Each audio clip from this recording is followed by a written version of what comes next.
जय Jagannath. OTT paper 2 किंबा jetty और एटी पेपर 2 बा कैटेगरी 2 आशायी मानक पई आउ गोटे वीडियो आसी जाइछि चाइल्ड डेवलपमेंट एंड पेडागोजी रु आगरू 4टी सेट अपलोड हो जाइछि। एटा होछि हमर 5 नंबर सेट। याकू आपण माने गोटे मॉक टेस्ट हिसाब रे मध्य नेई परिबे काहेकि ना आमे प्रथमे क्वेश्चन गुडिक पढ़िबा तापर शेष रे आंसर देखिबा।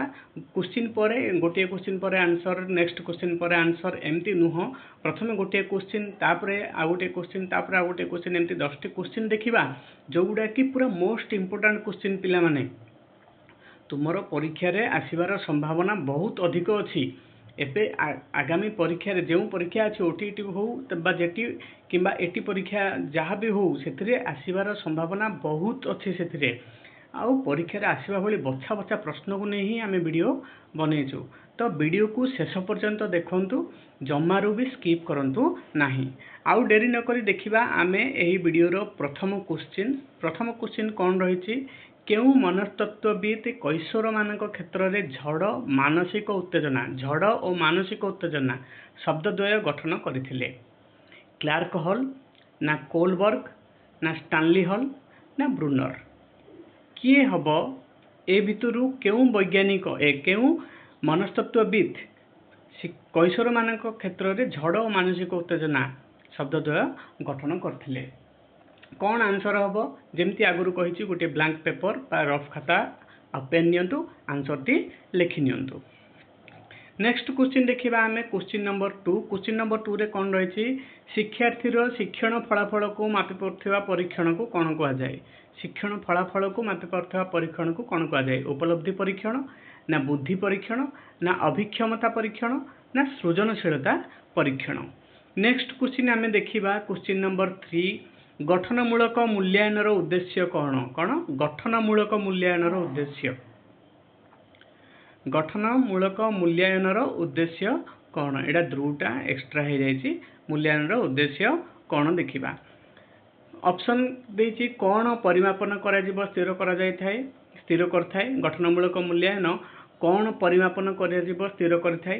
पाठ शेष रे सफलतार हार निर्धारण करबाकू ना शिक्षण अग्रगति निर्धारण करबाकू ना शिक्षण असुविधा निर्णय करबाकू। गठनमूलक मूल्यांकन उद्देश्य कौन।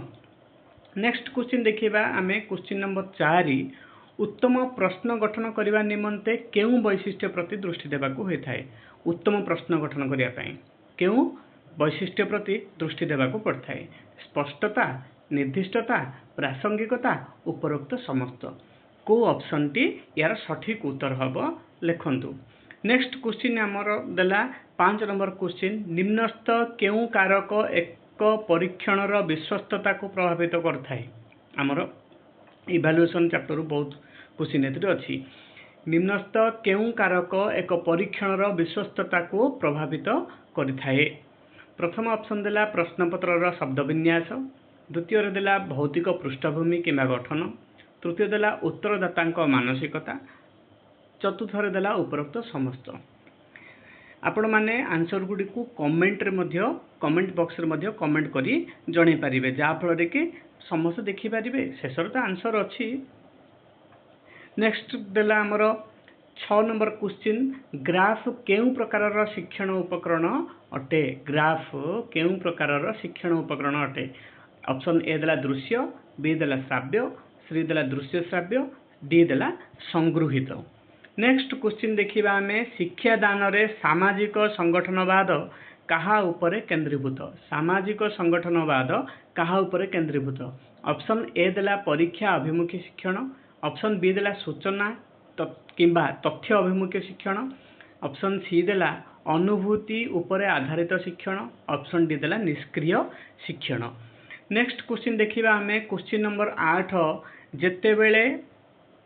जेतेबेले जड़े शिक्षक शिक्षार्थी मानक पई शिक्षादान पद्धति शिक्षण कार्य कौशल स्थिर करती ताहाकू कौन कहुए। जड़े शिक्षक शिक्षादान पद्धति शिक्षण कार्य कौशल ए सब शिक्षार्थी मानक पई स्थिर करती से प्रकार शिक्षण को माने से जिनसटा को कौन कहुए। शिक्षण केन्द्रिक ना शिक्षार्थी केन्द्रिक ना शिक्षक केन्द्रिक ना कौन सी नुह। नेक्स्ट क्वेश्चन देखिबा आमे क्वेश्चन नंबर 9 निम्नलिखित मध्यरु केउंटी एक अण परीक्षण पद्धति नुहे आग्रह परिमापक सूची उपयोजन परिमापक सूची निर्धारण मापन कर्मकुशलता परीक्षण को ऑप्शन टी सठिक उत्तर हबो लेखंतु। नेक्स्ट क्वेश्चन देखिबा आमे 10 नंबर क्वेश्चन निम्नोक्त केउ कारकटी शिक्षण को खूब कम प्रभावित करिथाए ऑप्शन ए अवसन्नता बयस असुस्थता लिंगगत प्रभेद आंसर टी खातार लेखंतु।